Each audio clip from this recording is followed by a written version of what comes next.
I know you guys were all out there looking for my sexy face to be on this first episode of the Bob Sullivan Show on YouTube.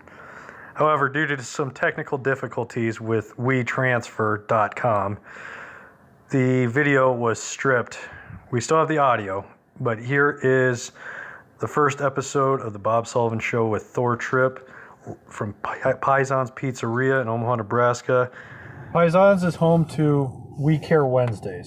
On We Care Wednesdays at Piezon's, 10% of all the sales go to an organization selected by one customer. I'd like to thank Matt Verzal and Piezon's for the hospitality that they showed me and Thor Tripp. And now here is the interview between me and Thor. Welcome to Piezon's Pizzeria here in Omaha, Nebraska. You may be wondering, who the hell is this guy sitting at the bar at Piezon's Pizzeria in Omaha, Nebraska with Daniel Tiger playing on the screen behind him? Well, I'm Bob Sullivan, and I'm about to make you ladies swipe right. Thor? What's up, Bob? Welcome, What's happening? Not too much. Welcome to the Bob Sullivan Show, brought to you by KB Building Services, joined by Thor Tripp of KETV, Channel 7 in Omaha. Thor, what's new in the Omaha scene for you? Man, we got everything going on right now. We got state tournaments wrapping up right now, which is crazy. But then kind of just getting ready for a ton of baseball to watch with the College World Series coming to town, the next month or so. So it's kind of like all hands on deck right now for us. What would you say, what is the busiest time and most stressful time of the year for you? Man, honestly, the busiest time is probably in the fall because you've got, obviously, Nebraska football is kind of king around here, but then you also have, so many like local guys playing for Iowa Western or Iowa State, and then the volleyball scene is really good, obviously in the state of Nebraska, high school and college. So you got essentially a lot of the time 2 top 10 teams for volleyball that you're covering as well. So plus the fall sucks. Like I am off Wednesday and Thursday, which like nobody wants to be off Wednesdays and Thursdays. That's terrible. But like you end up, working like some crazy hours. So like if Nebraska football plays at 11 and you're going to the game, you leave the station at 7 a.m. and then get back at midnight, and that's your day. Everybody's like, oh yeah, it's awesome, but it is, but it's a long schedule. So actually, this time of year is nice because a lot of the time it's like a normal schedule. It's like, all right, you go in at 1:30, you're done at like 11:30, and it's not so bad.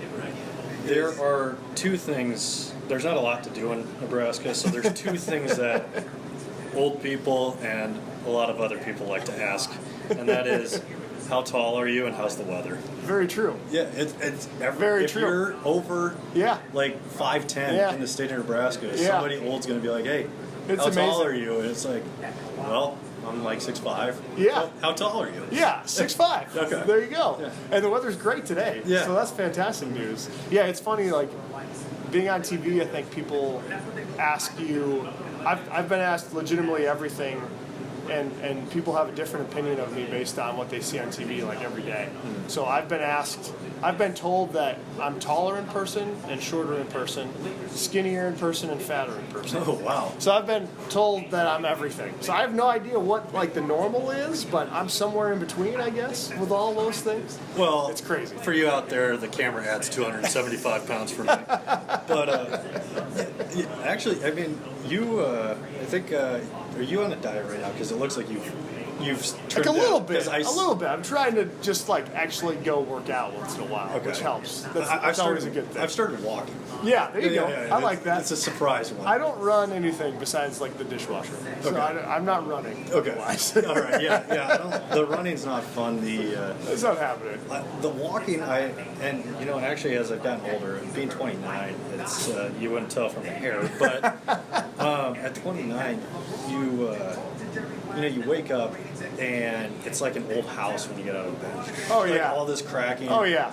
During the newscast, does anybody have to stand on a crate or a riser they're talking to you? They're talking to you. Lots of people. Okay. I always suspected that. We have some, it's always like the news anchors. Mm-hmm. So Like, you can kind of figure out process of elimination, I guess, by some extent. Yes. But like Alexandra and David never have to on the weekends, and Jose doesn't either. Although he's probably about as short as they would allow to not be in the box. Yeah. Like he's not saying that he's like short by any, but I mean, you know, there's He's a pushing certain the envelope. dynamic where like, especially like if it's Bill, if it's Ranby doing weather, like he's up top and I'm up top, and then it just looks weird if there's like this huge drop off. Right. And it's not a shot at anybody who's short. That's just the way it is. So they have like actually different size boxes. Like they have a box that's about here, that's, you know, and then they have another box that's like this. Yeah. And we have a couple of people that need the big box. The big box. And like they've been told, you have to put this on. So it's Is there a debate over it, or is there complaining No, about there's it? a boss saying you have to do this, and they'll do it because that's just the way it is. When I poorly covered the College World Series last year for my show. That sounds about like what I do. Well, this was as mailed in a performance as you can get. The Rick Riley from ESPN tweet was not far off. But as that like, it wasn't an excuse. But I went into that media room, eat, and then just want to take a nap. Yeah. Like, it's that's tough. And then one thing I have started doing is the media rooms. Like if they're at a high school event, I'll go. Oh yeah. I'm media now. I can go exactly. in there. Yeah. That's right. What was the worst experience you've had eating, or do you eat anymore at the?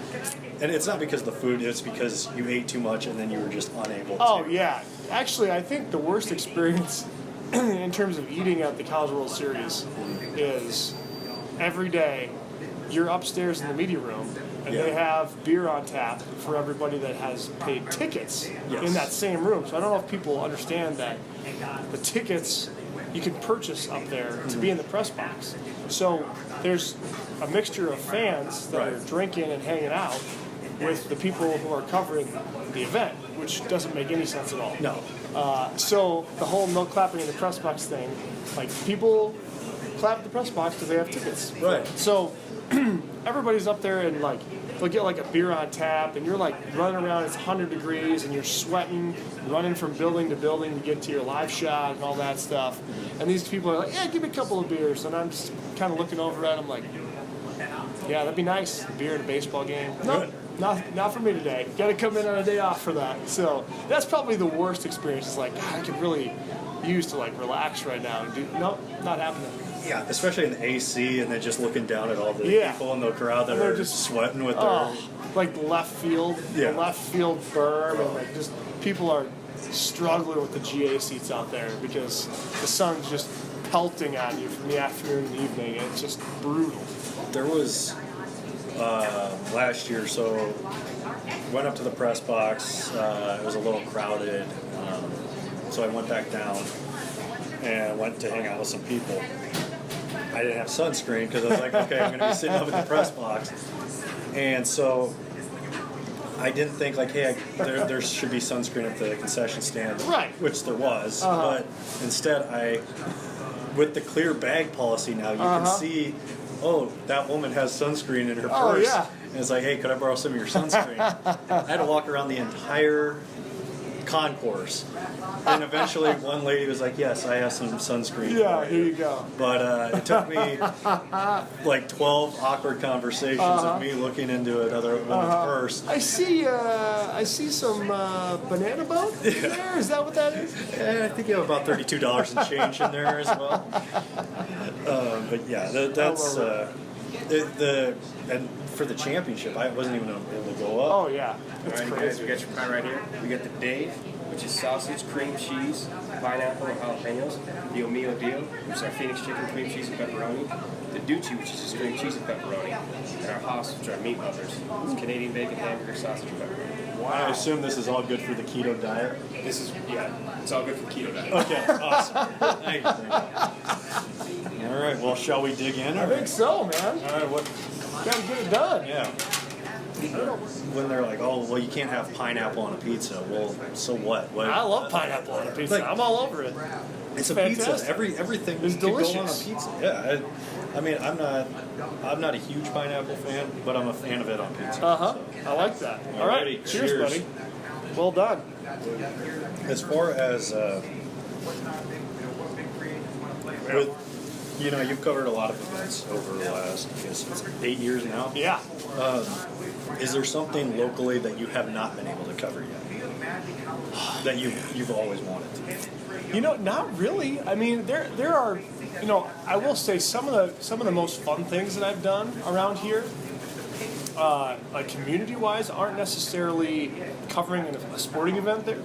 So like a couple times now, I've judged like the state cook-off in Logan. Yeah. So like I'll drive 45 minutes and I'll be the judge on the 4th of July for like their state cook-offs. So it's like that kind of stuff is really fun because you show up and it's like this small town that you haven't been to necessarily before. We cover like Omaha football games, but a lot of times Matt Lothrop will go do that because I'll be anchoring if Andy's on the road and Matt will go to that game. So like it's kind of fun to go to stuff like that where it's like, okay, you show up, they got the old car show on one part over here, and then like just like the small town feel, and you just kind of get a feel for the people that you're serving when you're covering events. Because I mean, a lot of times you get used to people around Omaha, but it's different being in Omaha and being in Glenwood. I mean, you're from the Omaha area, but it's a different kind of vibe, like in town, which is cool. Mm-hmm. So, and even from Omaha into Council Bluffs has kind of its own thing. So, it's nice to do that kind of stuff. It's like a little bit different. I like covering sporting events like high school at as many places as I can. Yeah. So there's tons of gyms and stuff like that I'd love to go to. I went to Oakland, Craig, for the first time last year, and that was really fun. So I think just kind of places like that where they're kind of maybe on the outskirts of where you cover on a regular basis. That kind of stuff is fun for me because you just don't get to do that all the time. And I think being out in the community and covering high school games, that's where you get great stories and you meet people that, hey, we've watched you all the time, or like we know this person that you play baseball with on the weekend, like stuff like that. Right. So that's what I really like is kind of meeting people and like finding new places to say, hey, like, oh, I went to York, I want to go to Chances Are and like get something to eat because that's really a local spot. So you've won the what was it then? Is it the home run derby? You were a back-to-back champ. Are you still reigning? I think I've won like 4. Won 4. Okay. I didn't do a couple. One got rained out. I was out of town for one. And Kyle Gravlin won one year when he was a meteorologist. Kind of shocking that a meteorologist would win a... Well, it is. He's a lefty too, but they're always underrated. Mm-hmm. The lefty. But he was good. He played baseball in high school and he was always a really good softball player. And I got a little carried away trying to just hit it out. Yeah. Like instead of just... So a home run for the media is just getting it to the outfield in the air, which is kind of lame for a guy who played baseball in college. I didn't know. So I want to hit it out, like over the fence. Right.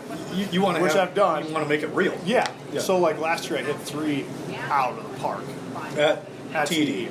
Wow. So I've hit out probably like 10 or 11 over the course of the derbies. And so that year I had only hit 1 out, and I was trying to hit more, and I yanked a couple foul, and then it's an out, so it doesn't count. But it's not really about actually winning the derby for me, as it is just like I want to hit it out of the park. Like that's if I can still do that now, I'm 34, like. If I can still put one out, then I feel good about it.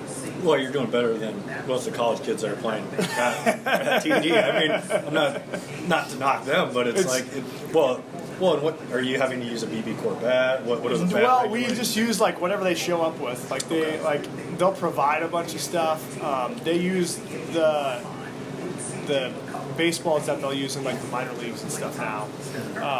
And the bats, right. None of them are like they were when I was in high school and college, where it just flew. So it's not the same as that, but it's better than.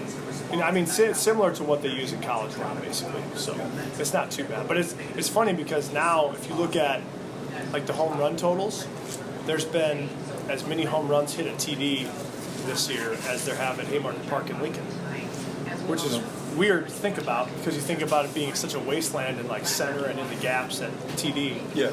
But they've hit just as many home runs as they did in Lincoln, which is crazy. Yeah. So like the park is playing better now, but it's always going to have like that stigma that is just, oh, you can't hit it out. And it's true, you really can't hit it out to center, but you can hit it out to left and right. Right. Well, and it's just so weird. I mean, the park is pretty much, I mean, close in dimensions and everything, and it's still I mean, I don't remember, you know, obviously there were home runs at Rosenblatt, but I just don't remember it being like cracker boxes, you know, home runs going out left and right. But it's almost like that. That's the feeling you get when you go to a place that there's very few home runs hit. It's like, I mean, it like the last few years of Rosenblatt especially, it was crazy. I mean, you have games that are 19-14 in the College World Series. You know, that's just, I mean, that can't be legitimate real baseball. You know, it's like a little league. It's like the Little League World Series sometimes, where like every base hit is a home run. Like if you hit it in the air, it's gone. And so, I think they did a nice job in terms of taking action to curb some of the craziness, because that's not doing anybody any favors. No. When you get to the major leagues and you're using wood and you're in 2-1 games in the major leagues, you know, or even in the minor leagues, you know, 19-14, like that's not good for anybody. So I think they've done a better job of finding balance now, and like the seams on the baseball make a big difference for that too. And so we'll see how that works. You know, if they keep it the way it is right now with home run rates going up. But I think that it'll probably be, you know, I think always the college game is going to eventually reflect Major League Baseball. So you see so many launch angle stats in Major League Baseball now that it's going to trickle down to college. And you see some teams that are working on that already. Now Creighton, what they want to do is pitch and play defense. So it makes sense that their park is more spacious in the outfield. And it makes sense that their team is going to want to hit one in the gap, not necessarily over the fence. Now this year, Creighton's team has hit a lot of home runs. They've kind of had to adjust, like Ed Service's approach. Like he knows what he wants to do, but they get a ton of home runs, and for their offense. And so it's been a big change of pace for them. But it also helps them, I think, as they go forward into the NCAA tournament. If you're playing in a park that doesn't play like Creighton's TD Ameritrade Park, you're more apt to hit home runs now this year. That's going to help you, I think, potentially make a run, because they have a deep lineup for what they've had in the past. I think baseball, I love home runs, but there's just some games that are just unwatchable. Like the postseason last year for baseball, there were some really exciting games, but on the other, like that, I really liked the Astros Red Sox. Yep. But then there's just some 6 innings where just nothing happens. There's like 22 strikeouts in 6 innings between the two teams, and it's like, I know. Man, what sport do you think's been most, from maybe not negatively from a playing standpoint, but from just a watching standpoint? Yeah, from a watching standpoint, I think honestly, it depends. It depends what you consider negative. So if you say, you know, college football, for example, like, would you rather watch a 24-21 game for football, or would you rather watch a 55-42 game? Because if you talk about analytics with college football and you say, okay, Texas Tech and Texas are playing this week, and you look at how analytics have changed offensive philosophies and saying, you know, even in the high school ranks, like sometimes coaches go for it on fourth down no matter what. 90% of the time they'll go for it because they figure the odds are in their favor, which they are. And you've seen in the NFL with 2-point conversions, more teams are going for 2 on a regular basis because of the numbers showing them that if they can get more than 50%, if you can get close to 60% conversion rate on your 2s, then you're scoring points more than you would. So if you say the analytics are negatively affecting college football because the game takes 5 hours when it's 60-50, then you go that route. You know, and for me, for baseball, it's different because I always grew up as like a bunting guy, which there aren't many of us left. But I grew up in a family where like my dad was coach for me when I was growing up. And I would bat third, and if the first two guys got on, I would bunt because I could. And then we'd have two guys in scoring position for 4, 5, 6. And so that always, to me, has been the way I like to play. I like to see baseball. I like the pitching. I was a catcher, so I like the pitching, defense, and clutch hitting. And, for me, I look at it as, okay, if you have nobody out and a guy in first, and you bunt a guy to second base, you got to get one hit before you make 2 outs. Right. So you're talking about hitting 333. Yeah. So if you get a single, you're talking about hitting 333 to get a guy home. But if you don't bunt, then if you're talking about just singles, you need 2 hits before you make 3 outs. So you have to hit 2 for 5. You have to hit 400 to get a run home. Now, obviously, taking doubles and home runs into consideration is different when you get to college ranks and the major league ranks. But I think in high school, counting on doubles and home runs and triples is kind of silly. So I think that high school's adopting the philosophy of scrapping the bunt is a mistake, because I think only so many guys in your roster in the batting lineup can hit a double in the first place, it seems like. So, right. Especially in high school. And that's not a knock on anybody. It's just a matter of your strength and you got a kid your ability to swing it is different in high school than it will be in college when you're stronger and you've matured more. So for me, I think it's a mistake to not do the bunting philosophy at a young age, because then at least you know how when you get up later. But now it seems like teachers and coaches are not practicing like the bunt. And then whenever you have to do a small ball thing, even at the advanced levels, it's a struggle. So for me, I don't like the home run or bust philosophy, the 3 true outcomes, that they talk about in Major League Baseball. But, that's just my opinion. But I'd say baseball probably more negatively affected than anything else. Yeah, I definitely think there's a happy medium in all of it, and I feel like any team in any sport that goes too far one way or too far the other way, it's always that team with the right amount of balance. Belichick probably goes by the numbers a lot, but he also trusts his gut. And his gut's been right a lot. Yeah. It has. Now, Robert Kraft's gut, I don't know about that. But, as far It's been well fed, at least. Yeah. A couple more questions before we get out of here. That's all right. Okay. Thor Tripp, home run hero, or home run derby champion. Even though it's just getting it out of the infield, I mean, you're getting it more of the fence. I'll take it. News anchor or sports anchor at Channel 7, and Dancing with the Omaha Stars champion. Yes. Please tell me, one, what was the conversation like when you were invited to that? How many times did you immediately say yes? I did. Okay. I did. I thought it was Had you danced before? Not immediately. Okay. Because I had to make sure that I could do it that day. Yeah. Because there was actually a Creighton basketball game at home that night, and so that's kind of tough to miss. But we were going to be able to get it covered where I think it was Matt.